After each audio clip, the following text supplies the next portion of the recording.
This this it's no victory Monday. This is disappointing Monday. This is overreaction Monday. This is the Monday after a loss. Thank God we got the Phillies because yesterday was a brutal loss for our Philadelphia Eagles. We're going to talk about it. We're going to overreact to it. We're going to try to figure out what went wrong. Trending in the AM. Bring the questions. Bring the opinions. Bring the heat. We're live in 30 seconds.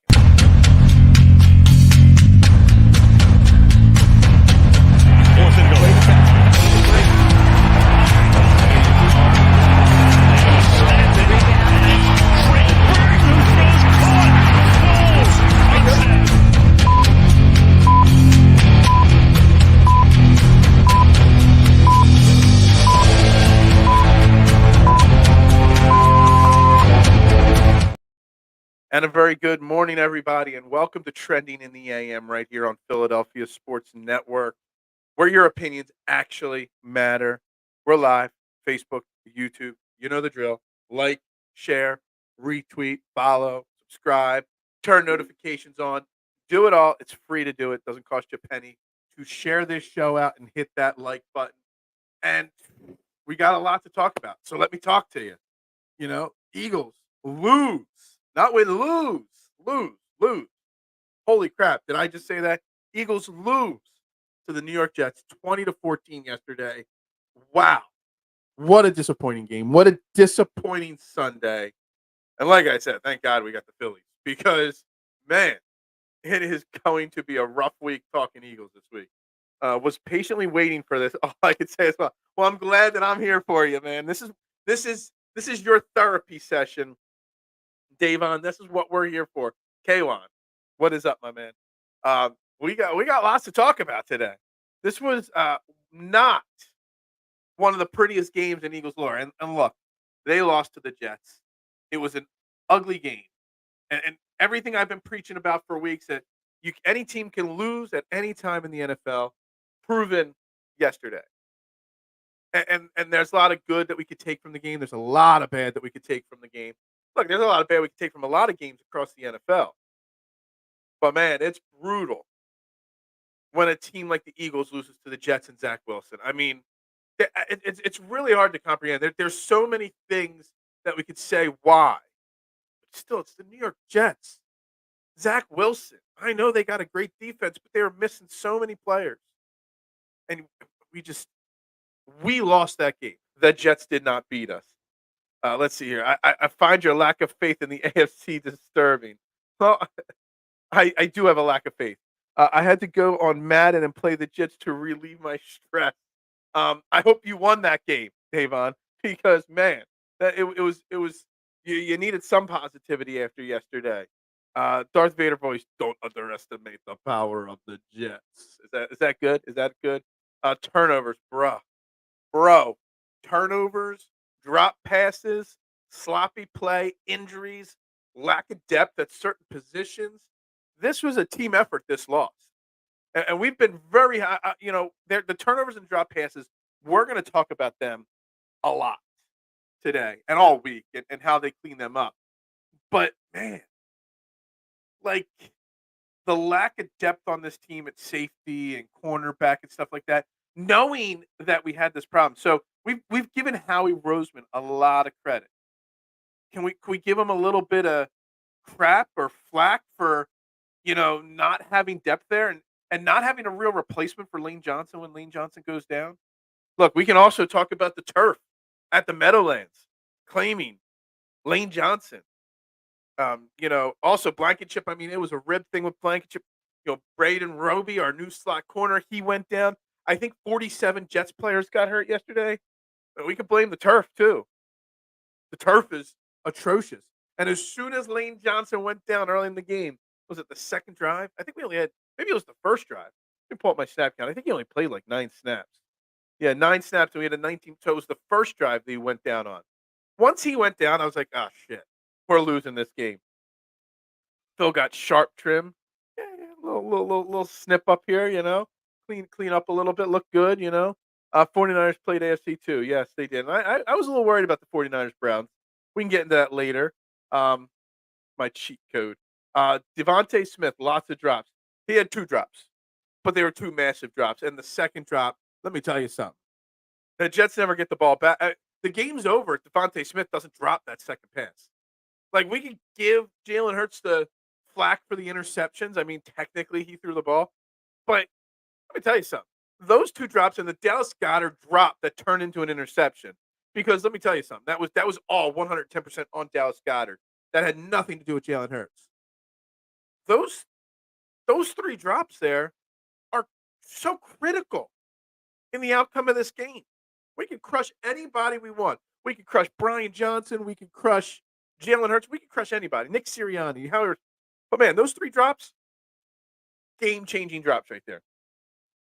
You can't have starter depth at every position. Not asking for starter depth. But come on, we know the secondary is a train wreck. You dressed 2 safeties yesterday. 2 legit safeties. And this has been an issue for how many weeks now? And it bit them in the ass. I'm just saying. You got to do better than that. We still were the last time. Hey, at least look at Devin. I love this. Devin's out here, at least having some positivity on this ugly, ugly Monday morning. Dallas messed up too. Dallas, that was a big drop that turned into an interception. Zach Wilson. Zach Wilson didn't even look that great, even in that win. I know exactly. Like, this is like everything went so wrong, and it wasn't like he missed like a 65-yarder. What was it like? Hold on, I got the box score up here. It wasn't a long kick. It's a kick that Jake Elliott makes in his sleep 10 times out of 10. It doesn't. Why does it say on the sheet there how long that miss was? I don't know. It's pathetic. Like, everything that possibly could go wrong yesterday went wrong, and it's extremely frustrating in that sense. That's why Jets so high in my power rankings. That defense is not perfect. That defense had holes in it, my man, and we just fumbled the ball literally and figuratively.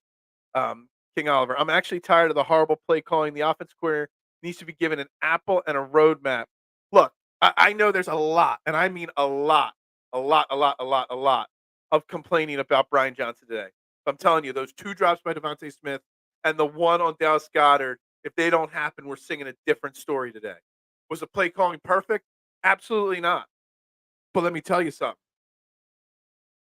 It changes the complexion, the perspective, and the results of the game if those 3 drops do not happen at all. Oh my God. Thank you very much, man. Chatter. Greatly appreciate you.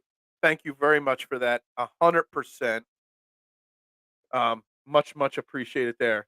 I'm actually tired. Oh, we just went that one. Sorry, wrong clip there. Come on, man. Defense didn't lose this game. The Eagles defense didn't lose us this game. I'm not saying it did. But what I'm saying is maybe we make 1 or 2 more plays. Maybe 1 or 2. Sometimes when the offense isn't clicking, sometimes the defense has got to step up. And there were plenty of plays that were extended because we still didn't wrap up. There were a couple of big plays made. Garrett Wilson had some great catches, but also was wide open. A few times there was a few plays where Josh Joby was one-on-one with Garrett Wilson and getting beat. We've learned that that's not the case. There's a quarter cry about it. I am going to cry today. I am. I'm going to blame everyone. 2 things Jalen couldn't do in that possession: run out of bounds and throw a pick. I would rather Jalen Hurts take a sack there. Yeah, I mean, he almost threw a few other picks throughout the game as well. He was really trying to force things quite a bit yesterday. So I kind of feel like he was trying to make up for other things that were going on. But man, it really, yeah, I'm not blaming the defense for the loss. The defense, I blame 2 people, Devontae Smith and Dallas Goedert, for the loss. You could go into the play calling. Maybe they should have zoned in on the running game a little bit more. I mean, we were not running the ball much at all. I mean, we threw the ball. Oh, let me pull the box score back up here, get the exact numbers. 45 passes, 22 rushing attempts. That's a drastic difference there. And when we ran the ball, we weren't running it effectively. But you still got to commit to it. That's a big problem as well.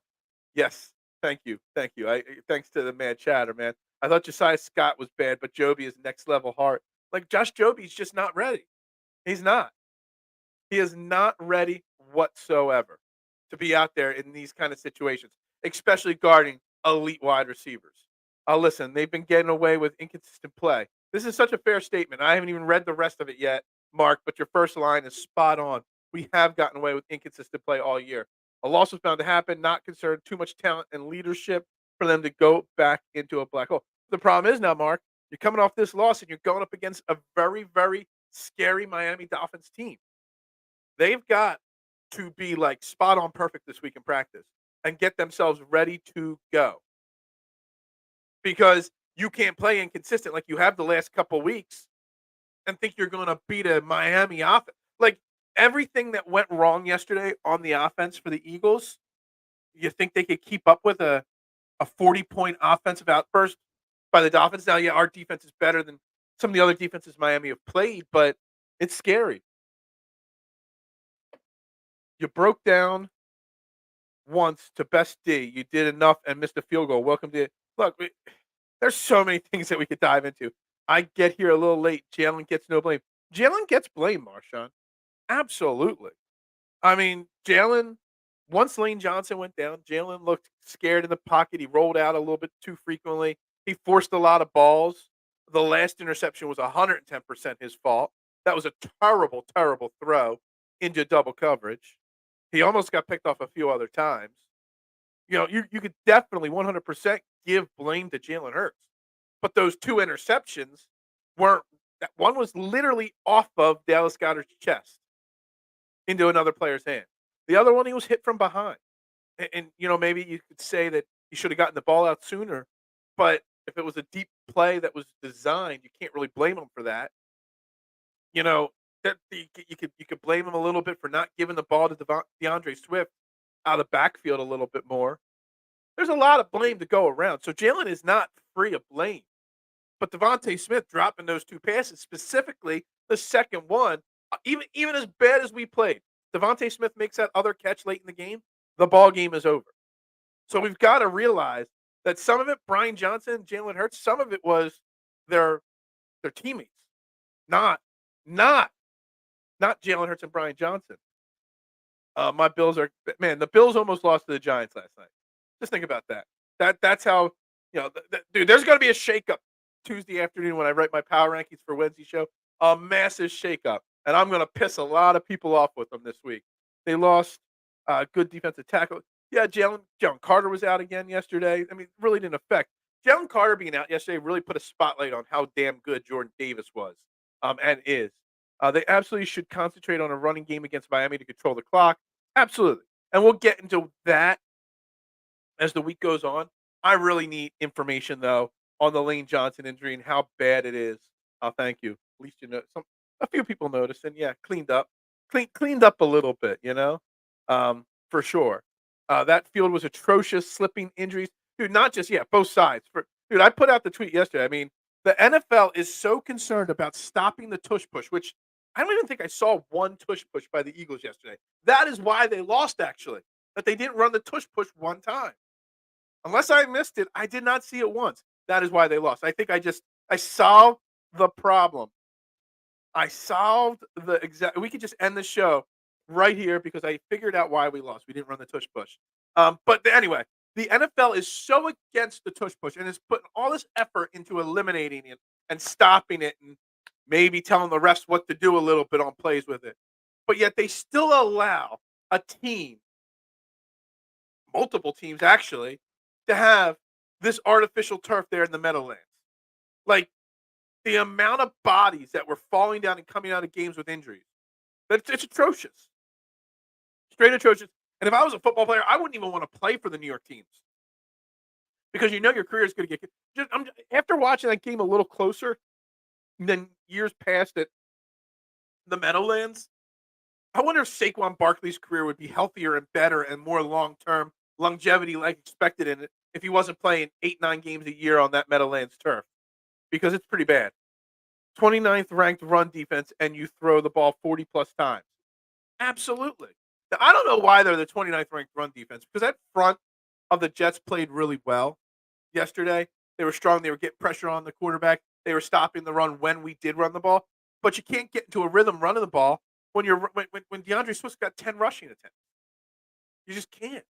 Um, so I will give flack to Brian Johnson for completely abandoning the run game completely. Dallas Goddard got hit on that play. That was just a good defensive play. I don't know, man. I'm just gonna say he's got to catch that ball. He might have gotten hit. I bet you Dallas Goddard would tell you 10 times out of 10 he makes that catch. That was just the one time out of 11, I guess. Sorry, meant to say 9 out of 10 times.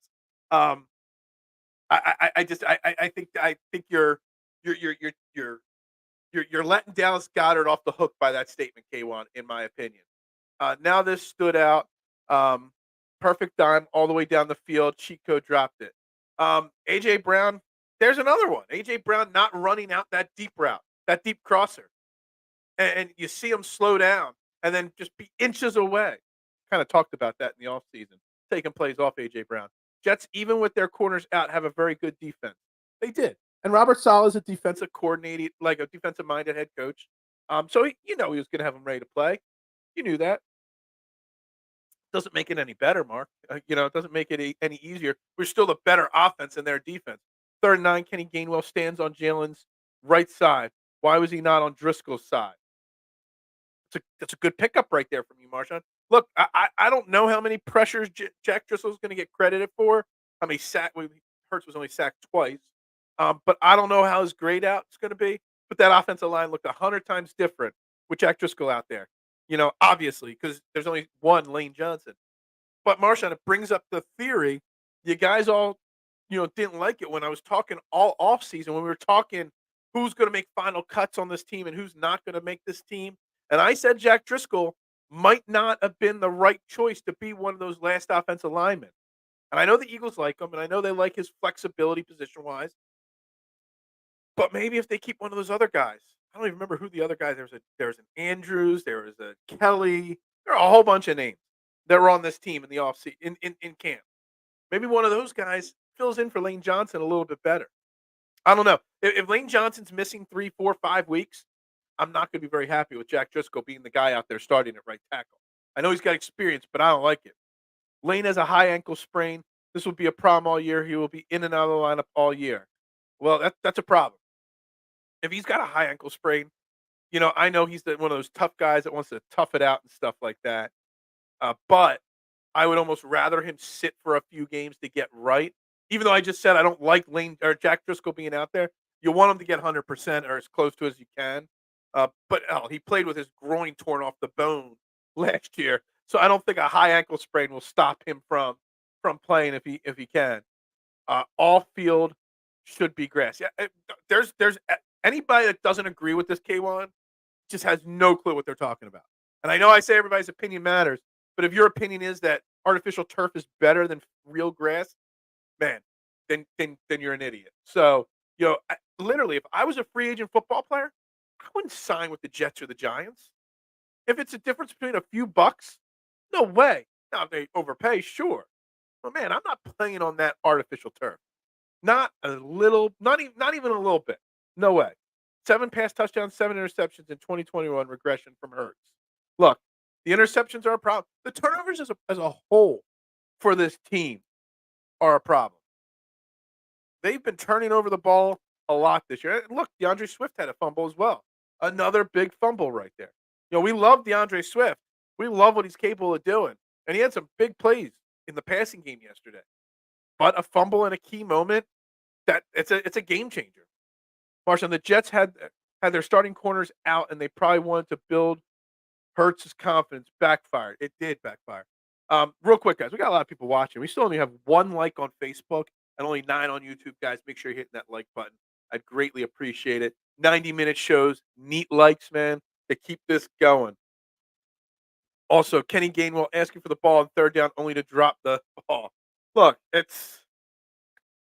there is so much. The blame is going to go to 2 people, Brian Johnson and Jalen Hurts. But the blame should go all around on this team. There are so many people that failed this team this week that it's crazy. Opeda was awful in pass protection as well. I really got to go back and watch some of the highlights on the offensive line because it feels like it feels like Jalen Hurts was under pressure and duress, and they were in the backfield on running plays every play. Look, Suopeta, we used to call him Sewer Opeta, looked good last week next to Lane Johnson.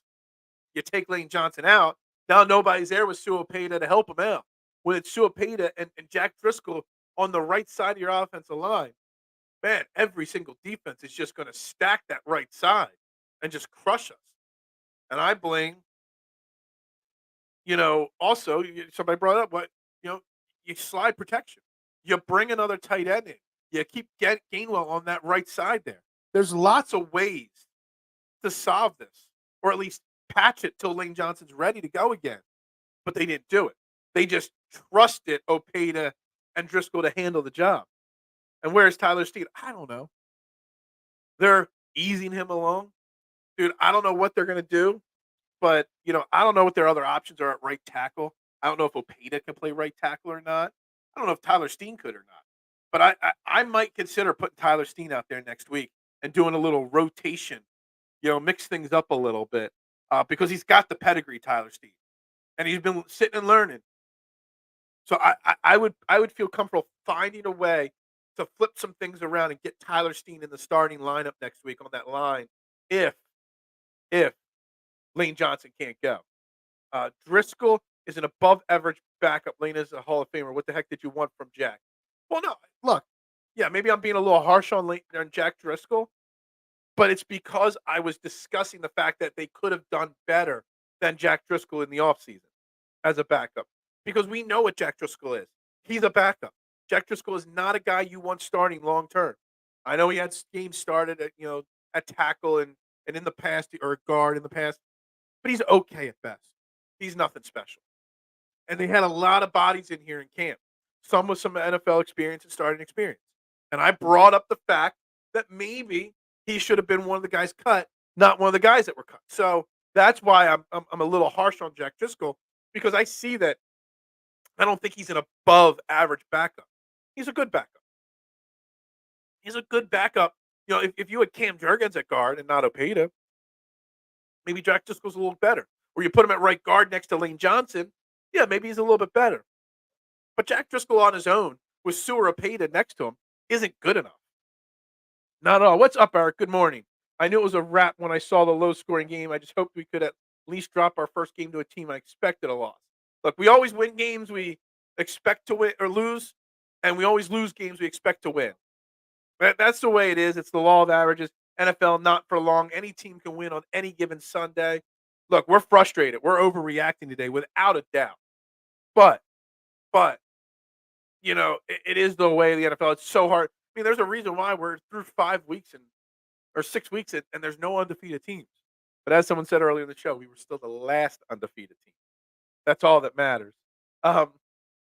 Everyone on the offensive line was bad yesterday. Brian Johnson and Nick did not play to this team's strength. Embrace the run just like in 20. Look, Marshawn, you're right. I mean, everybody is to blame. And yes, they abandoned the run so quickly. So quickly yesterday. And you can kind of tell right from the get-go. I don't know what the numbers were on the first drive or two, but even on the first drive, what was it, a 19-play scoring drive, which everybody was overreacting wasn't a touchdown. Like, they're going to review that. And they reviewed it and called it a touchdown from Jalen Hurts. I don't even think they ran the ball that many times on that 19-play drive. Like, that first drive just proved that this team should have had no problem. You march down the field on your first drive 19 plays and score a touchdown. You've got this team beat. How this game went from that opening drive from the Eagles to losing 2014, honestly, it's an embarrassment for everybody on this team. But yes, embrace the run. 4-2, shaking my head. Back-to-back losses on my fantasy football team. Well, yeah, I'm not doing too well this week. I am down in the Philadelphia Sports Network. Make sure you check out their website, phillysportsnetwork.com. I'm down 48 points. I do have CeeDee Lamb and Dak's defense and the Dallas defense going tonight, but I'm down 45 points. So I don't think I'm going to make the comeback. So I think I'm going to fall to 3-3 after starting 3-0. Jalen missing open receivers is just as worrisome than his turnovers.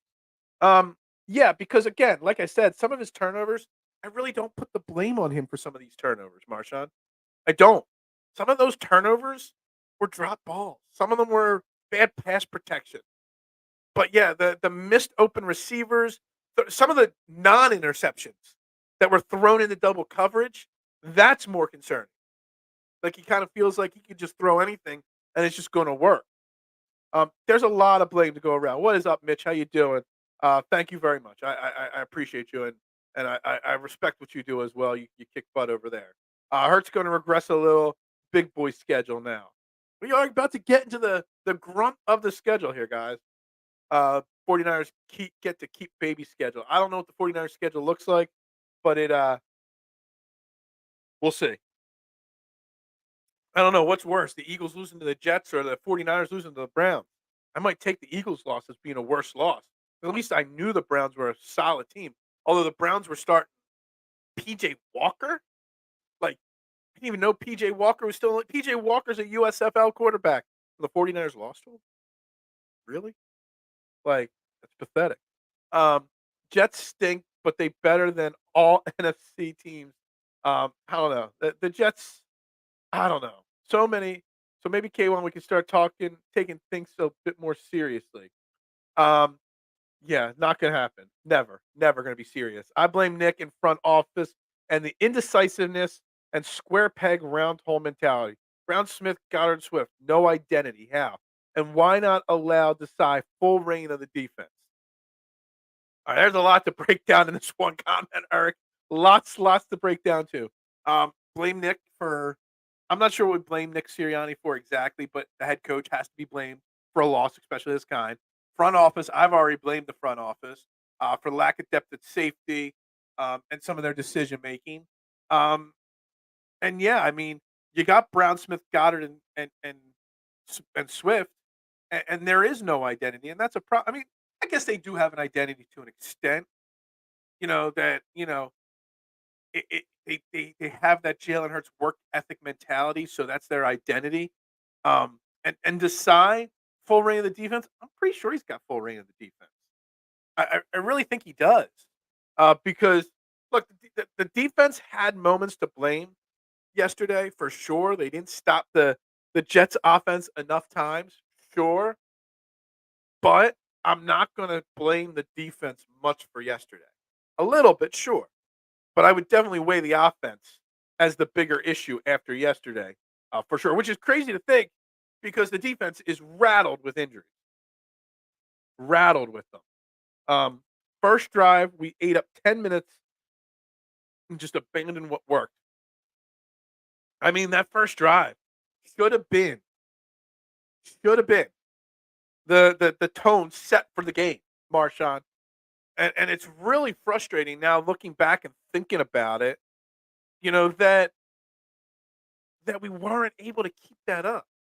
You proved on that first drive what works. You proved on that first drive that your offense was greater than their defense. Now, maybe, just maybe, give a little credit to the Jets defense and Robert Saleh for making the adjustments after the first drive. But I don't know if I would have abandoned what was working so quickly on that first drive. Like it was night and day first drive to the rest of the game. Now, yes, Lane Johnson was out there for 9 of those plays, but there's 10 plays without Lane Johnson, and they still moved the ball and got into the end zone. So there are questions on what changed from the first drive to the rest of the game.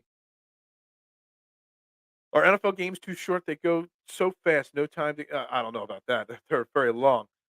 Thank God we got the Phillies, and thank God we can get over this loss with a Phillies win tonight against the Diamondbacks. And we will talk a little Red October, a little Phillies later in the show here. Give my thoughts on this Diamondbacks series. 6-0 in fantasy football after 20-year hiatus. My league regrets. Well, you're going to get kicked out if that's the way it goes. Words of the wise: don't rub it in that you're undefeated. I did that when I was 13-0, and I lost in the first round of the playoffs. Devontae Smith had the worst game of his career. Yeah, I'd rather Devontae Smith go over than drop those 2 passes. I mean, I've spent so many times saying that Devontae Smith is a great wide receiver, and he goes out there and throws a clunker like that out there last night. Like, I mean, those 2 drops were just, especially the second one, the second drop for Devontae Smith. The first one, it kind of feel like he had to really reach really, really hard for it, and maybe he should have had it, but a better throw, maybe whatever. But that second drop, that was right there in the breadbasket. He catches that every time that's thrown to him, and that ices the game. And we're sitting here just saying, "Hey, we won, but it's not a clean game yet." I mean, because for the last 5 weeks, all we've been saying is that we're winning, but we still haven't put it all together. Well, not putting it all together cost us the game yesterday, and that Devontae Smith catch would have changed the narrative today. Niners just lost to PJ Tucker. Did I say PJ Tucker? I thought I said PJ Walker. Did I say Tucker? Or are you making a joke? Because I never know. But PJ Walker, yeah, man, he's not an NFL quarterback, and you lost to him. Not good. The pass protection on his second pick was bad, but couldn't he feel the pressure? You got to know when the pressure's coming. You've got to have a sense of that, for sure. So while it wasn't his fault because his arm got hit, yeah, maybe he's got to know and feel that pressure coming from behind and know when to step up in the pocket to release it. Now, it is hard when you play that you're trying to run as a long developing play. But again, they tried so many long developing plays. You got pass protection issues. Your best pass blocker is out. So why keep that? Literally every pass play was 15, 20 yards. After the first drive or two, there were no short dump offs. They abandoned the short, quick passes. When you have pass protection issues, running the football and short passes, that's what solves it. That's what's been stopping that's why the Eagles lead the league in almost sacks. Because the opponents know that the Eagles are going to get pressure on them. So quick passes. 1, 2, 3, boom, done. Old school West Coast offense. My losses have come from quarterback and wide receiver on same team. First was Fields and Moore. This week's Tua and Waddle. Well, I just had Tua, added Tua to my team this week, and I still lost. Made a big trade for Tua and Joe Mixon, and basically just gave up Dak Prescott and future picks, and I still lost massively unless CeeDee Lamb and the Dallas defense go off tonight. When I say go off, I mean score a crap ton of points. Very unlikely. Concern is why Hurts felt so lack of help that he had to make a desperate pass into that interception, man. Like, I got to go back and rewatch that play a few more times today because I don't remember there being a lot of pressure on him in the pocket on that throw. I just think I don't know what he was looking at.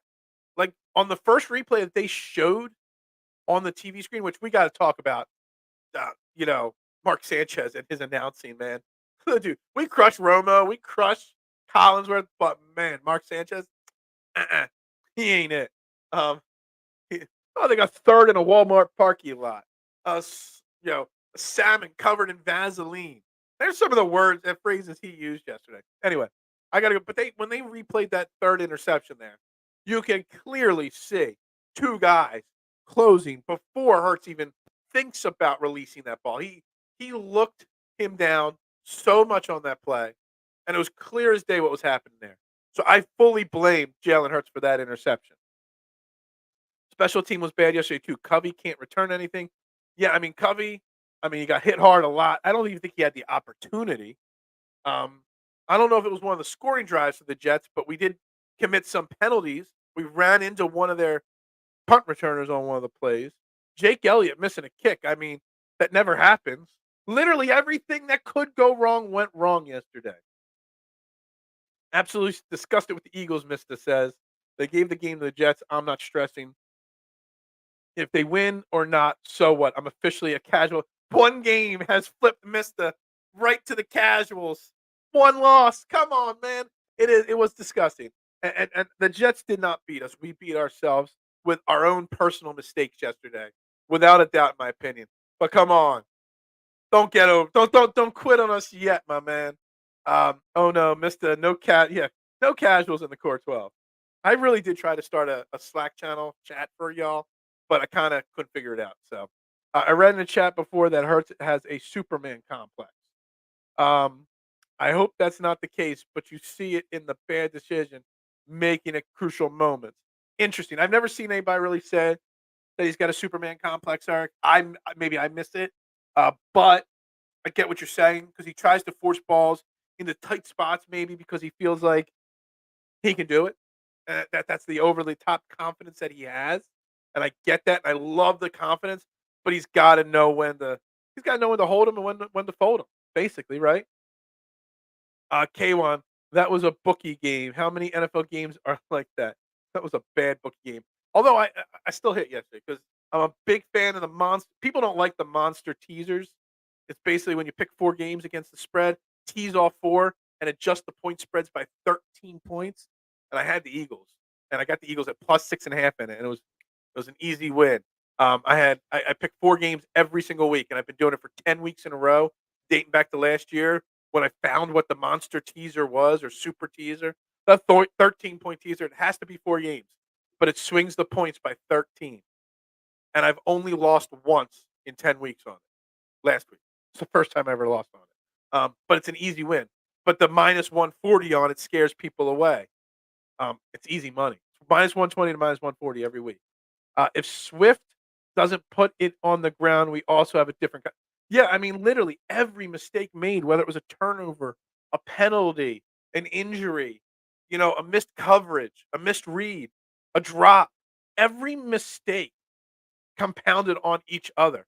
But yet we were still right there in the game, and then we continued to make mistakes. That's the thing. Like you make one mistake, all right, well, we can rebound from it. Then you make another mistake. It's like quicksand. Making a replacements reference. Once you make one mistake, you start sinking, and you struggle to get out of it. So you keep sinking harder and faster. Yeah, I don't know if you get the reference, guys, but yeah. We do not besmirch Temple alum PJ Walker on trending. Is he a great Italian American? Happy birthday to Mark, by the way. Mark's birthday was this weekend. He's only like 70 years old. AARP called and said, his membership's active now. I mean, if Jalen converts on 3rd and 9, it's game over. Do you think Nick's arrogance caught up to him on that play, especially the way Jalen looked in the 4th quarter? I mean, I guess, going back to this other comment up here, the Superman from Eric from the Superman complex of Jalen, and then you can say Nick's arrogance. Nick and Jalen feel they smell themselves. They think that they're the great, and they have been great for so long. Problem is that sometimes you need a reality check. We use that Roddy Piper reference. Reality check. It's time. They think that whatever they do is going to work every time, and even when it doesn't work, they're still going to win in the end because talent wins out. But not in the NFL. You make enough mistakes, any team can beat you at any time. Are you suggesting a tank for the over? Maybe. Salmon covered in Vaseline was ridiculous. I kind of think the third in a Walmart parking lot was too. Jonathan Harvey, what's up? Jalen Hurts refused to throw checkdowns when Jets front 4 gave pressure. The Eagles abandoned running Swift. A missed field goal, 2 key drops. Dude, I mean, this sums up the entire show and everything I've been saying. Like, this is not one mistake. This is compounding mistakes on mistakes on mistakes. Of course we're going to lose. I think it was about a halftime, Jonathan, when I got the feeling that loss was coming because we were already making mistakes and letting the Jets hang around. And I just had this gut feeling about halfway through the game that, man, the world was coming down. Yes, overreaction Monday, Eric. That's what it was. And Jonathan, thank you for the comment. Overreaction Monday. That's kind of the feeling I was getting halfway through the game. It's a shame we can't post the "oh no, we suck again" meme. You can't post it, I guess. Sorry. Wish you could, but you can't. We don't suck, but definitely, Maverick reference. I knew when to hold them, when to fold them. Like I'm making references all over the place. You picked up on my Maverick reference. Nobody picked up on my replacements reference though. K1 obviously every NFL analyst on Sports Network called the Eagles over Jets. Jalen sold out and Sirianni did too. Look, it was a bad game. They've got lots to blame. No, my fault. Oh, I got you. Because as per Nick's post game presser, Jalen obviously had input in the 39 pass play. The coaching staff called plays like the Jets didn't have pros on their team. I mean, think about it. I mean, we talk about all the injuries the Eagles have. And the Eagles got a lot of injuries, and they're compounding on top of each other. But the Jets were just as injured and banged up on this team. The Jets realistically had no excuse for winning that game. With the amount of injuries that they've had, and with Zach Wilson as their quarterback, I don't care what Robert Saleh says. He's got to say positive things, but man, there was no reason for the Jets to win. It was the Eagles that put them in a position to have a chance to win the game, and then they made the big plays when necessary. Nick and Jalen smell themselves a Brute and Stenson. Is that what they smell when they are feeling themselves? Dude, I don't know what they smell when they're feeling themselves. But man, I think there's something to this Superman confidence complex. Superman,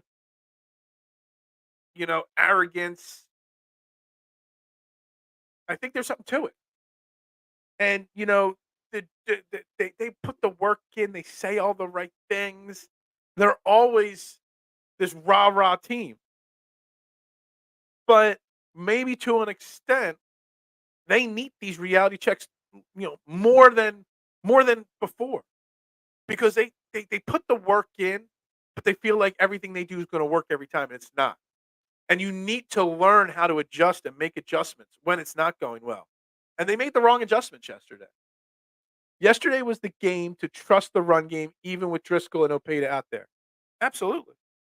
And they didn't do it. Not only did they not do it, they completely, without a shadow of a doubt, abandoned it and went away from it. Oh my God! All right, do I really have to think about this already on Monday morning? Like, do we? And Mitch, I see your comment, and this comment from Eric before I put your comment up basically is why it's not an overreaction. Because let's be honest, our defense played pretty okay considering. Our offense blew this game. Coaching blew this game. Even with all the defensive things. But once we go up against a real offense, holy crap. How's our secondary even going to stop Tyreek Hill and Jalen Waddle and Tua next week? Not going to happen. So the Eagles' offense is going to have to be perfect to match point for point with the Dolphins. Is it me or Eagles fans way overreacting? That's what we do, though. So, yes, we are overreacting. It's what we do. It's especially on Overreaction Monday. But on the flip side, we as fans are getting a reality check, just like Jalen Hurts and Nick Sirianni are having their reality check. So I think it goes hand in hand there. It's not you. This is what we do. Yeah, no. Every Eagles fan on this show or anywhere else, always overreacting. It's what Eagles fans do. They overreact to every little thing. They lost the day before well, happy birthday, Drew. I guess that means it's your birthday. What are you, like 28, 30? I don't want to be, too random on the guest, but I bet you're about 30. Happy birthday, my man. Hope you have a good day. Not if the pass rush can get to Tua. Yeah, absolutely. Without a shadow of a doubt, if the pass rush can get to Tua, that can help. But the Dolphins know that some of these big plays the Dolphins make are definitely on short passes, and Tyreek Hill and Jalen Waddle just get all the yak yardage.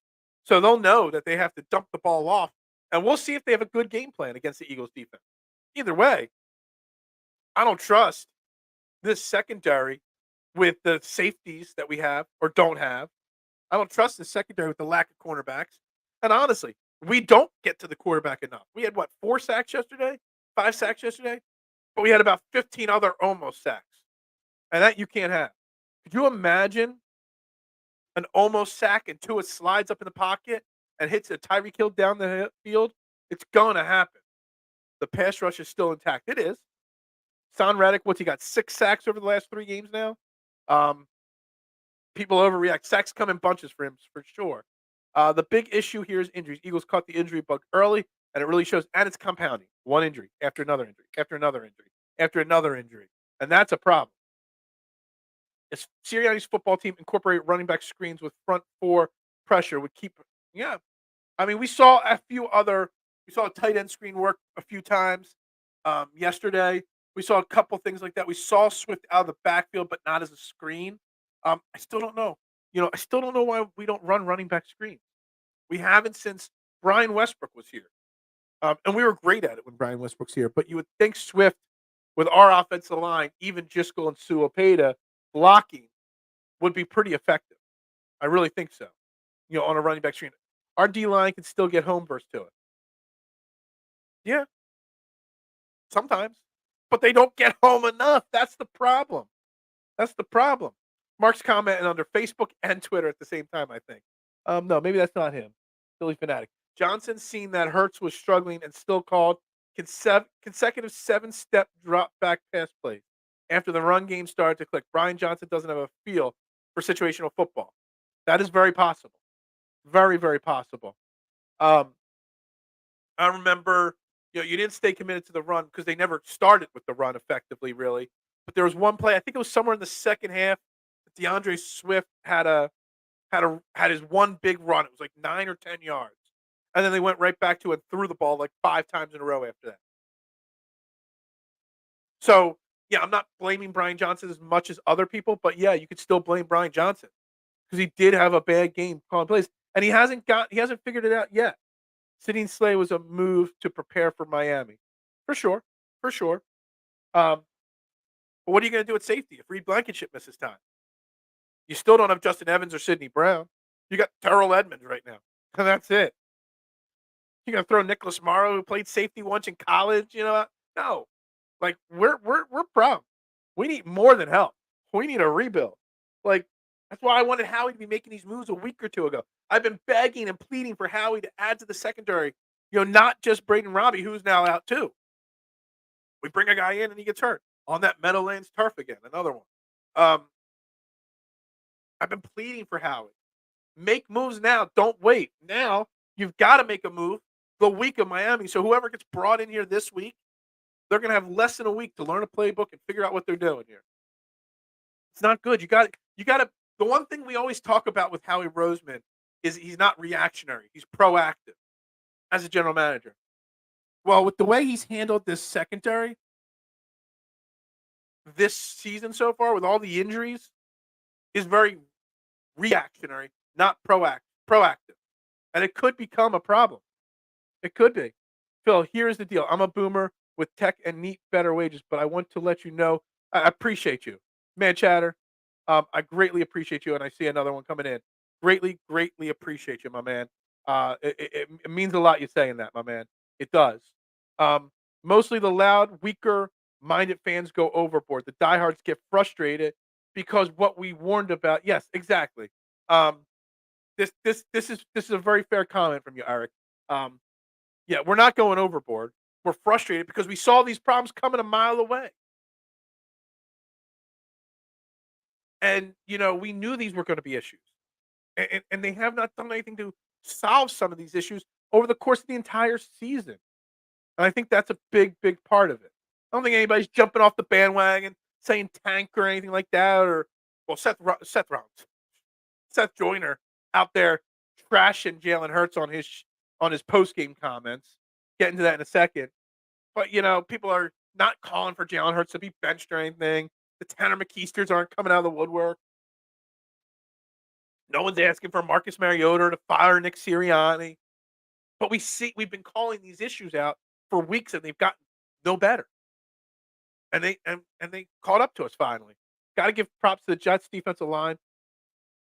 Absolutely. Got to give props to the Jets defense as a whole. For as bad as they are, the secondary, I mean, we ate that secondary alive, but they made big plays when they had to. That's what it is. Thank you. I appreciate it. I appreciate everybody that comes in here, whether it's your first time or you're here every day like the Core 12. Appreciate each and every one of you in the comments section. Greatly do it. So appreciate you, my man. I really do. Not if pressure get to Tua. Maybe wishful thinking. Miami's offense is very creative. Yeah, exactly. Like I'm not ready to break down. Not ready to break down the Dolphins game just yet. I'm not over this game, but still a little worried about how many times can we almost get to a quarterback? I don't care if we get 5 sacks when you should get 10, because that's how many times you got at the quarterback. They just don't wrap up the quarterback well enough. If I'm a defensive coach this week, I'm working on that drill. When you get pressure, you got to get to the quarterback, and you can't let him escape the pocket. That's the thing. Like, it's one thing if you almost get the sack, but you keep your hands up and you keep him contained in a little area, and he throws the ball away. But how many times do the Eagles almost get a sack, and the quarterback has a big open zone to just step up and fire for a first down or run for a first down? You got to get the pressure, but you got to get home. That's right. 498 incoming. It's 496 because that was the second super chat from Man Chatter today. Still 2 weeks to the trade deadline. I know there is, but I don't want to wait 2 weeks. I'm not waiting till the deadline. We might lose another game or two if we wait 2 more weeks. This more moves should have been made. Everybody knows Jeremy Chin's available, and he's one of the big names available. So why are we waiting? Jeremy Chin should have been brought in last week if he's available. We're not waiting. We can't wait 2 more weeks to bring these guys in. Bring them in now. Bring them in last week. That's why I've been pleading. Make these moves now so that they get time to adjust here. I mean, come on. Yeah, fire Brian Johnson. Guy gets paid hundreds of thousands of dollars a year to call dumbass plays. Look, did he have his best game yesterday, Brian Johnson? No. But I'm telling you, we're not criticizing him as badly today if Devontae Smith doesn't drop those 2 balls. If Dallas Goedert doesn't fumble that ball off his chest into an opponent defensive tackle's hand. Sign that guy at wide receiver. He made some catches. Like, seriously. So, look, and hey, what's up, Davon? Am I off the Brian Johnson train? No, because I was never fully on the Brian Johnson trade to begin with. And I forget who it was, somebody had a thread talking about, how a guy, knowing Jalen Hurts his whole entire life, isn't more on the same page with Jalen Hurts. And I've been saying it doesn't mean anything. And I question the Eagles not bringing in a veteran offensive coordinator or a veteran offensive assistant to help out Brian Johnson with the play calling, help out with the scheming of when to call what plays. And I said it from day one that these 2 young coordinators weren't going to be questioned. Now Sean Desai's done pretty damn well. And he's definitely living up to his adjustment reputation. But Brian Johnson hasn't been it all year. Not just yesterday in the loss. We won despite him plenty of times this year. So, am I off the train? No, because I was never on the train. But I'm also not kicking him off the team. I'm still going to give him time to figure it out. I just don't know how much more time we could give him. And I don't know how much more time we could give him until we take some of the play calling duties away from him. As long as we don't bring in Marty Warningwig again to do it. But you know what I get. Seth always is in a bad mood. Yeah, Seth Rollins is. Or Seth. I keep saying Seth Rollins. I was thinking about WrestleMania. My tickets. Still waiting to get those tickets in the mail. But Seth Joyner out there on the post-game show saying Jalen Hurts looks completely lost and like he has no idea what he's doing. And all 3 interceptions were 100% all his fault because he was confused on where to throw the football. Come on, Seth Joyner. I love you, man. But, man, you spew some hot takes out there. And on a hot take note, I am not, 100% not looking forward to what Dan Sileo or Chris Sims says this week about Jalen Hurts. Those guys are going to trash him, and they're going to, because of one game, everything they've said wrong is right. I'm not looking forward. Not looking forward to them this week. But Seth Joyner, man, he says some really bad things, and it does look like he's in a bad mood on a regular basis. More like Marcus Murray odor. That's a funny one. I have no particular problem with the play calling. Yesterday was execution. Now, would I have liked more run plays called? Sure, K1. But execution wasn't there. Means we got to work on the details this week. This week's practices better be detail-oriented. Better be. Guys, take my predictions, and it can be used as coach. Jets D is killer, believe me. They chessboard your offense. What about Robert Saleh saying, hyping up his team that we're a great team. We might not have won all the games, but we're a great team, and we gave every quarterback, we shut down every quarter. He was so hyping up his team, and I give him credit for that. But, man, wrong. Tyree approved by Sirianni. I don't know you could blame Brian Johnson for the mistakes made by players. Absolutely, Duck, and I've said that a bunch of times, Duck. There is no way that you could blame Brian Johnson for Devontae Smith's 2 drops, especially the one that would have ended the game. You can't blame Brian Johnson for Dallas Goedert missing that catch that turned into an interception, which is disgraceful. That counts as an interception. You can't blame Brian Johnson for, Lane Johnson getting injured. But what you can blame Brian Johnson for is not committing to the run. You can blame Brian Johnson for not making the adjustments and seeing the short check down passes were working. You can blame Brian Johnson for not calling quicker plays when your offensive line is poorly pass protecting Jalen Hurts. So you can't put all the blame on Brian Johnson, but you can put some of it without a shadow of a doubt. And there's definitely room to say that Brian Johnson did not do everything he needed to. Dolphins are my power rank 1 for a reason. I don't know if they're going to be 1 this week in my power rankings, but they might be ahead of the Eagles. They might be. Detroit Lions winning 2 yesterday. Another ugly game. There are a lot of ugly football games yesterday. A lot of it.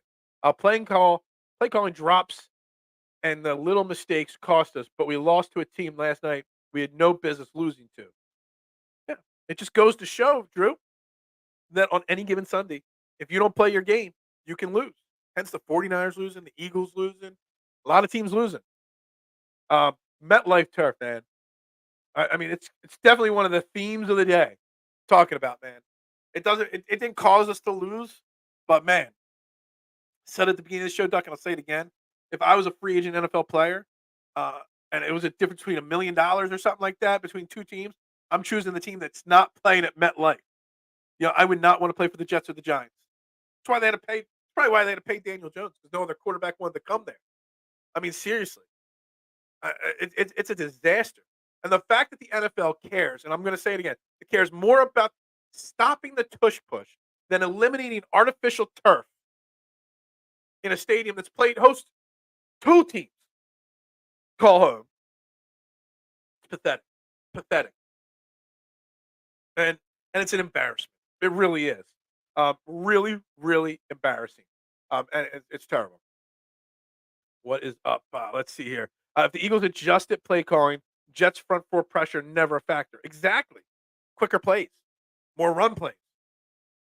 Don't abandon the run. You're the best rushing football team in football, and you abandoned it. 45 plus passes to 21 runs or whatever it is. That is not. That's an Andy Reid error-esque, pass to rush ratio there. Not what you want to do. Eagles in the red zone just stink. Well, they did get a touchdown. They were 2 for 3. They scored 2 touchdowns in 3 opportunities in the red zone. Just so you know, that 19-play drive was capped by a rushing touchdown. Just so you know, everybody was overreacting to it, and then realized it was a touchdown and stopped talking about it. But yes, they do need to be better. But I watched a lot of football the last couple of weeks, and a lot of teams are struggling right now in the red zone. I don't know what the deal is. It was just one of those games where all the players and coaching were off. Smitty had drops, Swift fumbled, Hurts 3 interceptions, Jake missed. Literally everything went wrong. That and the learn and move on. So much went wrong. I almost agree with you here that we just got to move on because of it. I'm writing that down. That's a good tweet. Move on. Move on. Because how often is that much going to go wrong in one game? Isn't Sirianni a veteran offensive coordinator, or is he just a hyperactive coach running down the sidelines? Like a pompous ass. I guess you're not too fond of Nick Sirianni on that comment. Look, I don't know if I would say he's a veteran offensive coordinator. I don't even know if he's called plays much in his career. He started play calling in 2021 and then turned the reins over to Shane Steichen. And when he was previous an offensive coordinator, I don't think he called the plays, or at least not regularly. So I don't think that that's even his forte, play calling. So I don't even know if I want him taking over play calling. But there is a scenario where you kind of gotta consider it, or you got to consider bringing in an advisor or somebody to help Brian Johnson out a little bit more. More losses coming to the Birds. Miami, San Francisco, Buffalo, Dallas from 5-1 to 5-5. Jonathan, I know the show says where your opinions matter, and your opinion does matter, and I greatly appreciate you checking in saying that. But I have zero doubt in my mind that we will not lose all those games. No way we're losing all those games. Not at all. Maybe we go 2-2 in that stretch, but we're not losing all those games. Sorry.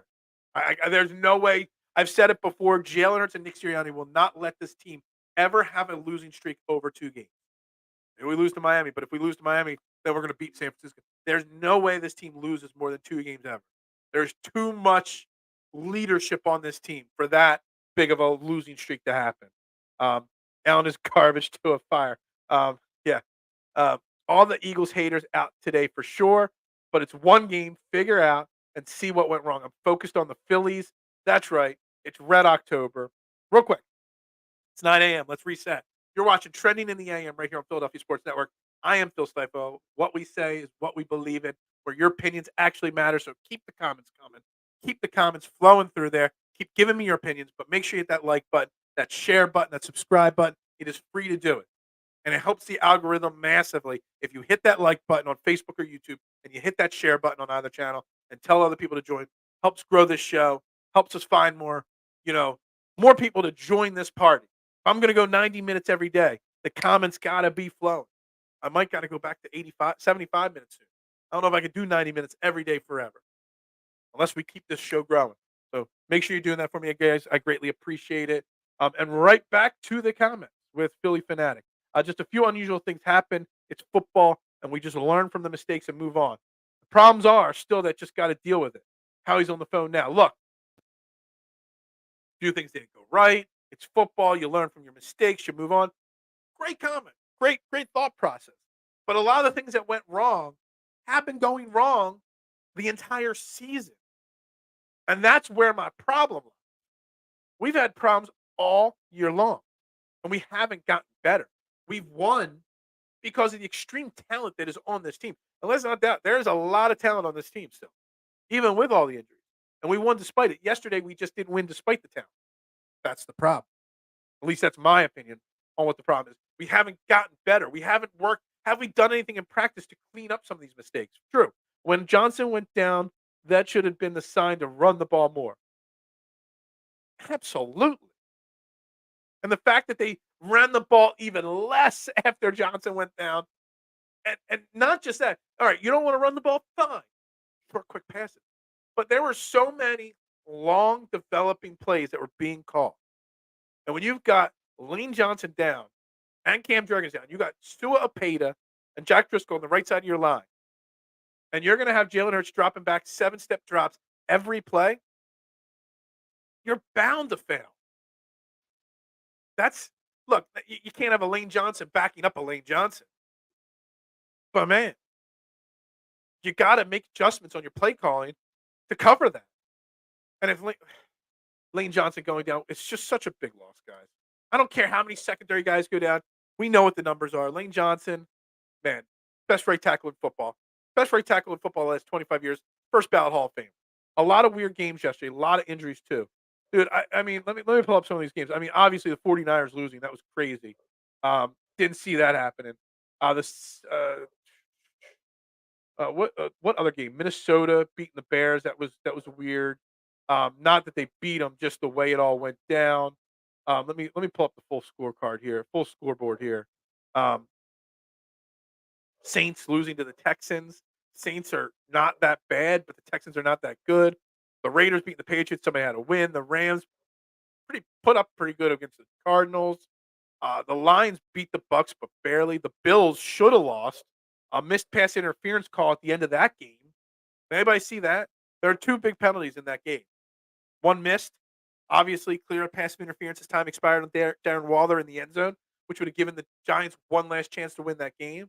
And then there's a personal foul call on Josh Allen, a late hit that was clearly not a personal foul.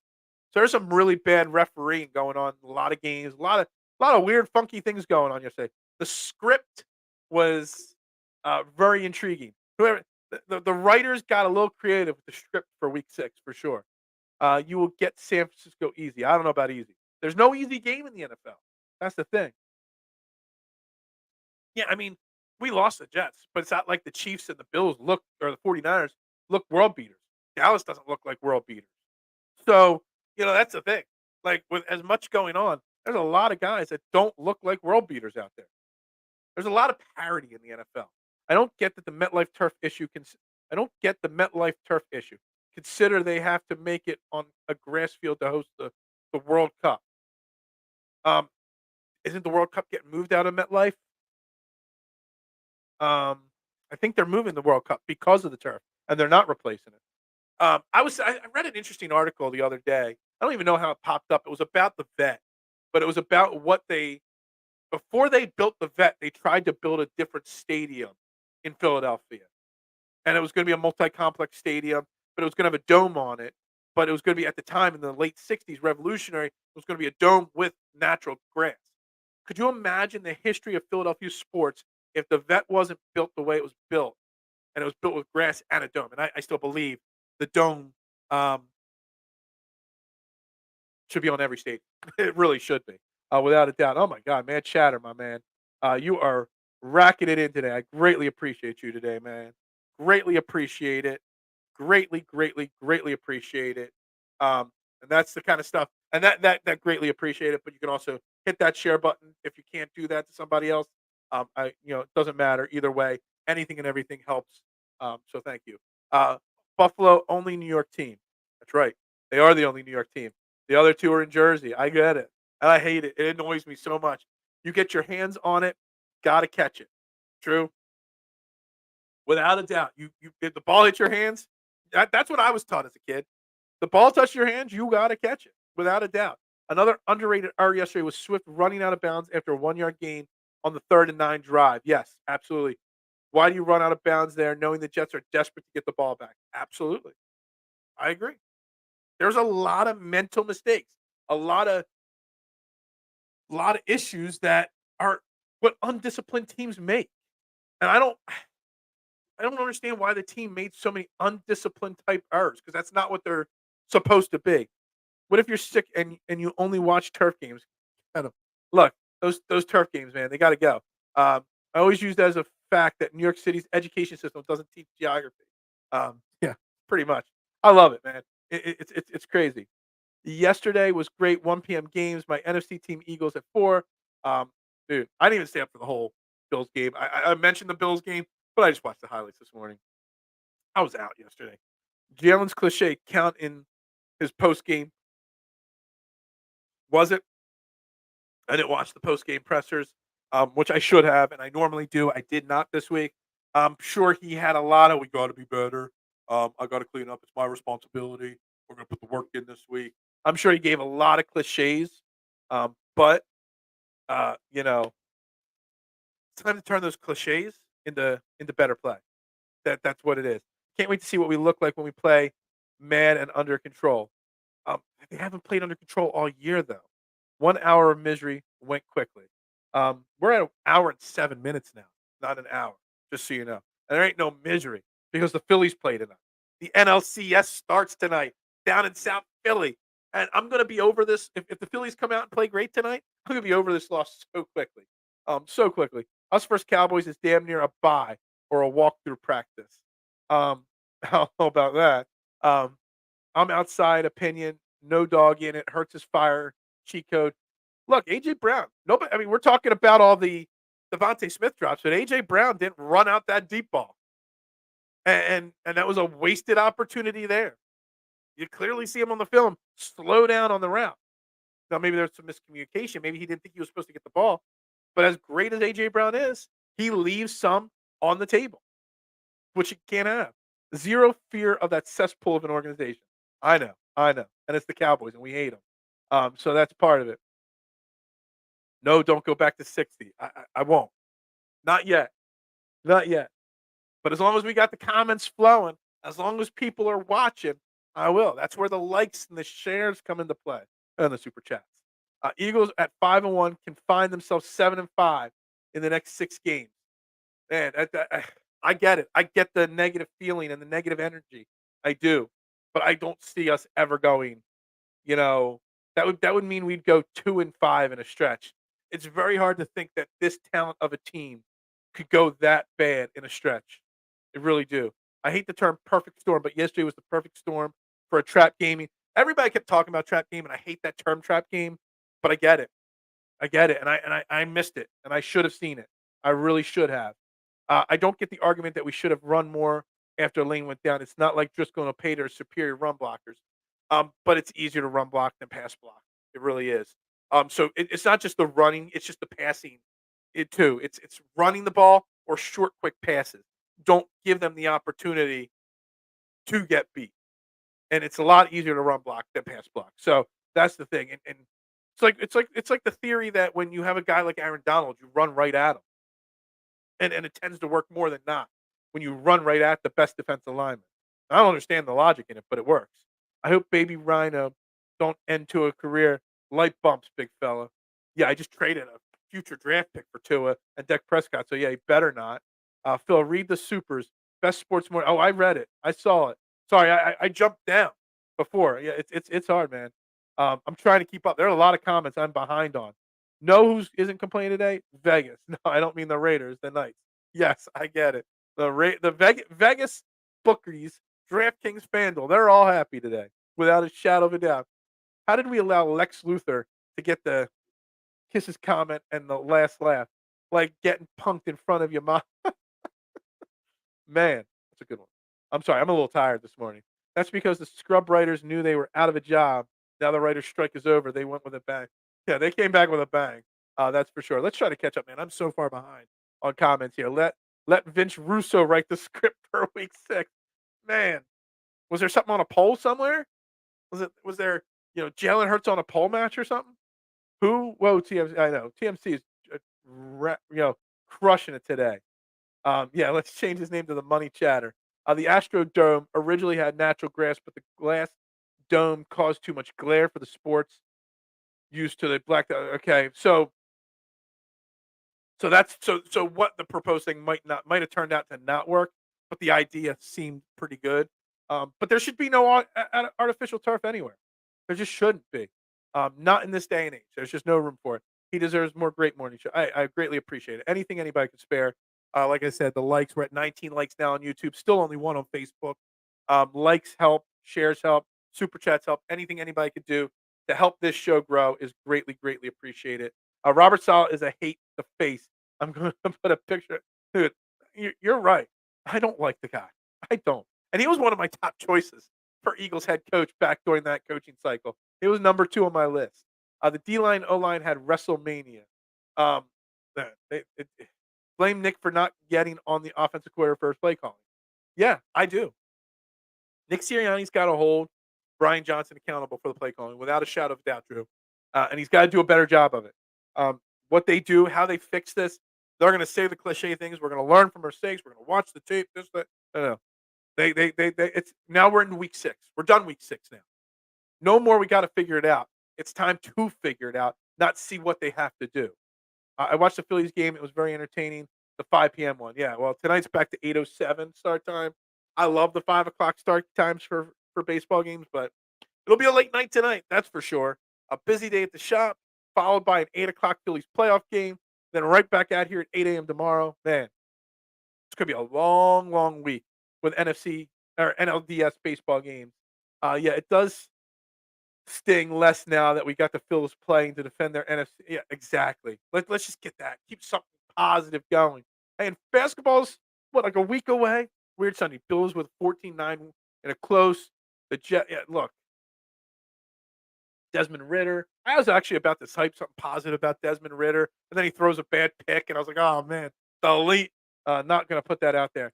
Huge knew a Phillies player looked like Nicolas Cage. I don't know about that. I told you, best D. Like, I don't know if the Jets have the best D. I think some of it was us underperforming. You win the comment thread today. I almost wonder if it's a fact. Which one was that? Eric. Going up. The money chatter. Oh, the money chatter one. That's right. Yesterday's game looked like one called by Pat Patricia at times. Well, the defense looked good. Look, Sean Desai's doing a damn good job considering all the injuries. Maybe having a veteran offensive assist or defensive assistant in Matt Patricia is helping them. And that's what we needed on the Eagles on the offensive side is a veteran guy to help Brian Johnson, and we don't have it. And that's a problem. Oh, we are almost caught up. There's 4 comments left that I haven't read. Sorry, Bills and Giants had WrestleMania.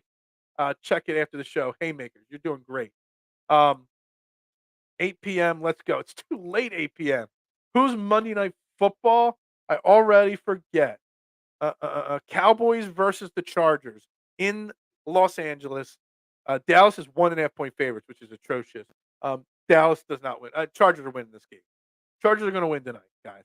But I won't be watching it. Brian Johnson only has a job in the NFL because he's friends with Hurts. Well, you know what? Jalen Hurts only cares about winning, so that friendship will go out the window if it means it has to get this team on top. You'll get paper Tigers, 49ers easy. I don't know. Bust that bag open. Matt Strom. What about Matt Strom? Look like Nicolas Cage? Nah, nah. Sorry. It was Eric's comment about Vince Russo. Oh yeah, Vince Russo, man. The Vince Russo comment was fantastic, man. It was kind of funny. I'm just waiting for a Jalen Hurts on a pole match. Vince Russo in the WCW era. Freddie, you know what I'm talking about. Uh, Twitter says it's Nick Cage. Well, it's not Nick Cage. All right, so we're all caught up on comments. Holy crap. It only took me 75 minutes to get caught up on comments. We still got 15 minutes left in the show. We're going to keep talking Eagles, of course, whatever the comments come in. But I got to tell you that I'm ready for this Phillies game. Tonight, I'm ready to defend our NFC or NL East or blah, blah, blah, blah, blah, blah. I'm ready to defend our NL pennant crown tonight, starting with Zach Wheeler versus Zach Gallen. Is it Zach Wheeler versus Zach Gallen? Yeah, Zach Wheeler versus Zach Gallen tonight. Um, Dude, the Phillies got this Diamondback series almost is like the Eagles.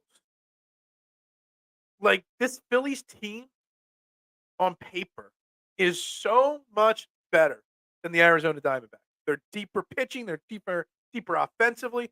We cruised past the Braves with Kyle Schwarber and Alec Boehm struggling massively. But the Diamondbacks got here for a reason.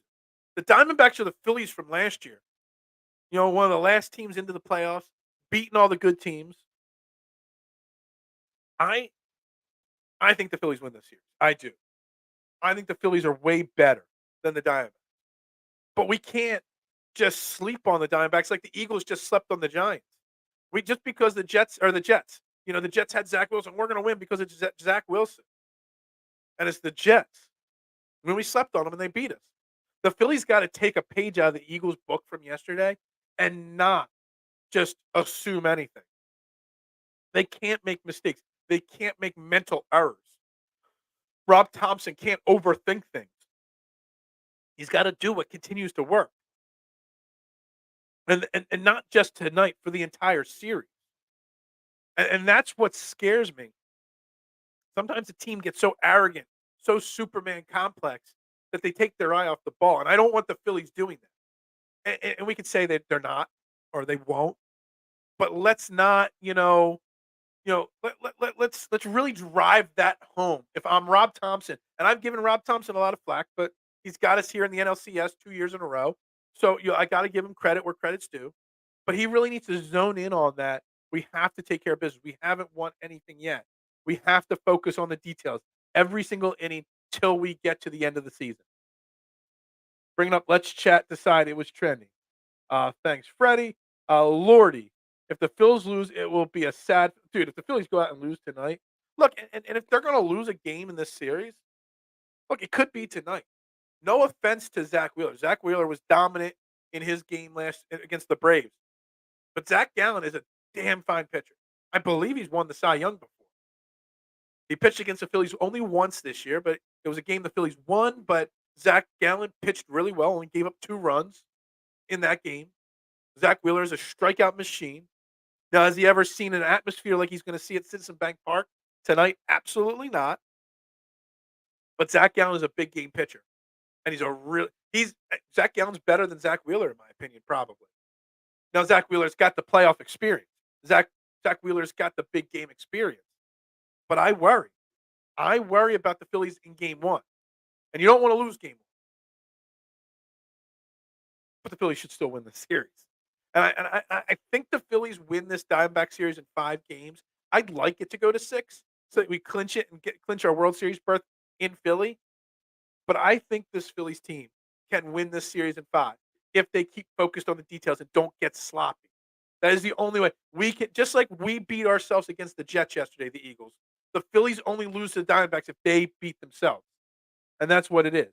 Kind of goes back to that, was it 2010 when the Phillies got knocked out by the Giants and Cody Ross. Like, we didn't lose that series. We beat or we didn't get beaten that series. We lost that series. You let somebody like Cody Ross hit all those home runs and you make mistakes left and right. That's what we can't have happen. Who's second best home run hitter on the Phillies? Well, it's Bryce Harper, Kyle Schwarber, Nick Castellanos. They got a lot of home run hitters, and I hope they're hitting the ball out of the park a lot tonight. Let's not relate the Phillies to the Eagles' shortcomings yesterday. Well, I'm trying. I'm trying not to, but I'm trying to find a way to keep the expectations tempered so that we're not too down on ourselves at all. Phil's opinion on Suzanne Summers. Oh man, yeah, we lost a comedy sitcom legend this weekend. Suzanne Summers passed away. Was it 78 I saw? Three's Company, Step by Step, countless other things as well. I know her from Three's Company and Step by Step. Um, Strider was a great pitcher too. Good point. Good point. Never used to that Philly crowd. Nobody knows what they're getting into when they come to Philly. Uh, them was a crazy slider in that 5 p.m. game. Look, the 5 p.m. games are great. I love it. Someone said that in the history of the Milwaukee Brewers, every team that beat them in the postseason went to the World Series. Arizona just beat them. That's some deep Milwaukee Brewer knowledge from Jonathan Harvey there. Thank you for that piece of information. That is I mean, was it like 3 teams? Like, how many teams have beaten them? That's Jonathan. I need to know. Is it like the last 15 teams that did it, or is it the last 2 teams that did it? Like I need to know like a little bit more information before I way overreact to this. But if it's a big number, I'm not a superstitious guy. I'm not. But sometimes when it comes to sports, I sort of am. And that's one of those things that if it's a big sample size or big-ish sample size,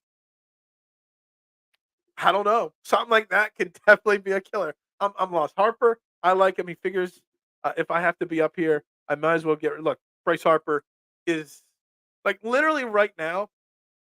Philadelphia has two faces of the game. Jalen Hurts should be two people that should be the face of their respective sport. Jalen Hurts should be the face of football. NFL doesn't want him. They're going to do everything they can to stop it. Bryce Harper should be the face of baseball, and he's not. He should be though. And it's great that we have two of them in our city. Joel Embiid should be the face of the NBA, but we know how that doesn't happen. Um, the curse of the Brewers. Who knew? Exactly. Who knew there was a curse of the Brewers? I mean, I still need. Jonathan, you got to give me more information before I call it the curse of the Brewers. And I'm writing it down because if you don't get it in the comments, I'll have to look it up later today. Curse of Brewers. I don't know, man. I'm not sure if I'm ready to dive into it yet to believe in that. Look, I got the Phillies winning tonight. I got the Phillies winning this series in 5. I got the Phillies winning tonight. Look, the Phillies don't even know what they're doing yet. Hence, they don't have a game 3 announced starter yet. So I don't know if they're going to go Ranger in 3, Walker or or Sanchez in 3. I don't know what they're going to do. They'll probably go Ranger in 3, and then the same way that they used Ranger in the last round, and then we'll see for game 4. Also, I think it depends on how game 1 and 2 go, how 3 and 4 go, but we'll see. 7-inning entertainment. Harden will be driving scooters. Look, James Harden's right around the corner. The Sixers season, like literally, if the Phillies win this series or it goes long this series, next week we will have Sixers, Phillies, and Eagles, and the Flyers. Who the Flyers are now 1-1. They had a really good first game win, and they got smoked this weekend, and on I think it was Saturday. Um, there's going to be a chance we have all 5 teams because the Union are playing on the way to the playoffs. Next week, there's a chance all 5 teams are playing at the same time. Could you imagine that? I might have to go 2 hours. Probably not. I can't go 2 hours. I can barely make it through 90 minutes right now. I bet every team that beat the Braves went on to lose the series. Maybe. Um, look, we're in the final 5 minutes. It's time to start the quote unquote wrap up process of the show. I do got a big order to get to this morning. 39 large has got to be done by 11:30. All specialty pizzas too. So like white garlic pizzas, buffalo chicken meats. I got a lot to do. So I got to get to that. But so you think Harden gonna move still? Yeah, I still think Harden's gone soon. Harden will not dress and play for the Sixers this year. He's doing all the right things practice wise. He's doing all the right things as showing up and being a team player. But he did have his little speech where he talked about the lack of trust in the organization, et cetera, et cetera. Um, they're not dressing him in the preseason games. They're not dressing him for the blue and white scrimmage. I doubt they dress him. I do. So we'll see. I hope the trade happens before the season starts. Just get it over with. But there's a chance that there's a lot of hardball. And I've said it before, man, Chatter. Since when did Terrence Mann become the holding point on a James Harden trade for either team? It's beyond belief. It's confusing. The 200 pizza order went good. Um, Considering I only had one oven. Hopefully, my oven guy comes in this week because the same people that ordered 200 pizzas for this Thursday ordered 370 pizzas for an afternoon order. But I could barely do 200 with one oven. How I'll do 370 pizzas with one oven. Those pizzas will have to start getting cooked at 9 a.m. in the morning to get that done for a 4 o'clock delivery time. So, yeah, I better get my second oven fixed this week because we really need it to do 370 pizzas on Thursday. If I'm a little tired on Friday morning, it's because I have 370 pizzas to make on Thursday afternoon. So yeah, I was wondering how 200 too. I only have one right now because I have two, but my other oven's broken and I'm waiting on a part. Um, and I'm not sure. The guy said it would be in quickly, but that was Wednesday afternoon, and I still haven't heard from him. Hopefully, I hear from him today because I really need that oven by Thursday. Really neat oven. And that guy, it's an Amazon warehouse that orders from me. One in Wilmington, they found us and they order for their workers. And I guess, they normally do about 350 in one day, like 200 in the morning, 150 afternoon, something like that. 570 between two orders. That's a big order for them. I guess Amazon has no problems finding employees like I do. But anyway, all right, guys, too much talk. But come see me at Fox's Pizza in Kennett Square. Since I don't have a sponsor, I'll let my pizza shop be the sponsor of this show. Come see me, Fox's Pizza, Kennett Square. Order, hang out, watch a Phillies game, watch a football game, whatever. Have a great slice, whatever. Time to re-up on the mozzarella and tomatoes. The good thing is, like, they got the 370 in this morning. So when I place my food order today, I'm prepared. The order last week was placed after I'd already got my truck, so got a little sketchy. Almost running out of food this week. That park guy ripped up Phil parking lot. Well, sports is one thing, but you got to get that oven game on point. I know. I know. It's very hard to find people that work on pizza ovens. They even put it on Twitter. Anybody know anybody? I will look it up. I got Phil's in 6. I think Texas beats Houston in 5. I think Houston we want to win, right? Because then we'd still have home field advantage in the World Series. Could be wrong. Yeah, come to Fox's Pizza, Jonathan, in Kennett Square, right by the Big Lots. I would love 6 because then we win it at home, but I'd rather just get wrapped up in 5, like I think. But it's going to be a tough series. The Diamondbacks are here for a reason, and you know we're the more talented team. But as we saw with the Jets, anybody can win on any day on any sport. So that's the way it is. We're going to wrap up Trey in the AM right there. I'm Phil Stiefel. Guys, fantastic show. Shout out to the man Chatter for the 3 super chat tips. Greatly appreciate it. Um, it'll go towards the oven, basically. Or maybe something else I'm buying Jim this week. We'll see. Um, everybody have a great Monday. Don't fret too much about the Eagles loss because the Philadelphia Phillies play at 8:07 tonight. Don't bring that negative Eagles energy to the Philadelphia Phillies energy tonight. Let's keep it positive. It's an overreaction day. Yeah, TMC. Star of the show today. For sure. Not just for the super chats, the comments as well. Look, guys, it's been a fantastic day. It's a fantastic show again. Keep sharing, keep liking. What do we got? We're up to 20 likes on YouTube. Still only one on Facebook. We normally get a lot of Facebook likes. Not today. Thanks for the therapy. I'm the cheapest therapist there is out there. You can't get a therapist as cheap as me. 90-minute session for nothing. It's free. All you got to do is hit that like button. All you got to do is hit the share button. Thank you very much, man. Chatter. Greatly appreciate you today. Greatly appreciate everybody. We'll be back tomorrow morning talking more Eagles. Maybe we'll know more about these injuries for these Eagles. We'll see if Howie Roseman makes any moves today. And we'll talk some Phillies tomorrow, too. We'll see how this game goes tonight. I don't even think I covered half the things on my list today about the Eagles game. So we got more to dive into tomorrow. We'll continue this chat. And we'll see everybody tomorrow. So for Philadelphia Sports Network, I am Phil Spiteful. Follow me on all social media platforms at Bearded Knowledge. Like, share, follow, do all that stuff, guys. It's free. We'll talk tomorrow, guys. Go Phillies!